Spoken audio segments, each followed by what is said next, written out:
ఈరోజు నిజామాబాద్ జిల్లా పర్యటన కోసం సీఎం రేవంత్ రెడ్డి గారు రావడం జరిగింది. దానికోసం అని చెప్పేసి పోలీసులు ముందస్తుగా ప్రజాపంత మార్క్స్ లైన్ ఏరియా కార్యదర్శి అయినటువంటి కిషన్ గారిని మరియు నిజామాబాద్ జిల్లా అధ్యక్షుడు అయినటువంటి నరేందర్ను, అదేవిధంగా ఆర్మూర్ ఏరియా అధ్యక్షుడు అయినటువంటి నిఖిల్ని అక్రమంగా అరెస్ట్ చేయడం జరిగింది.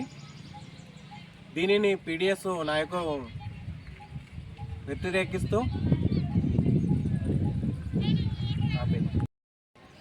ప్రజాపంత నాయకులను కావచ్చు, అదేవిధంగా పీడిఎస్ నాయకులను కావచ్చు వెంటనే విడుదల చేయాలని డిమాండ్ చేస్తూ ఉన్నాము.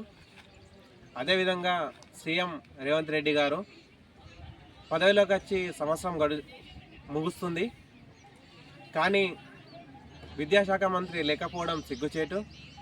అదేవిధంగా విద్యార్థుల స్కాలర్షిప్ రీఎంబర్స్మెంట్ విడుదల చేయాలని పీడిఎస్ నాయకులుగా డిమాండ్ చేస్తూ ఉన్నాము.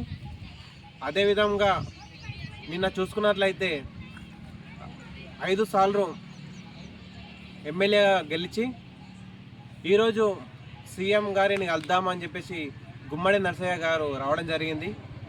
కానీ గుమ్మడి నరసయ్య గారిని లోపలికి అనుమతించకుండా గేటు దగ్గరనే ఆపేసి లోపలికి అనుమతి లేదు, సీఎం గారి పర్మిషన్ కావాలి అంటూ పోలీసులు అతన్ని గుమ్మడి నరసయ్యని ఆపడం ఎంతో సిగ్గుచేటుగా భావిస్తూ ఉన్నాం.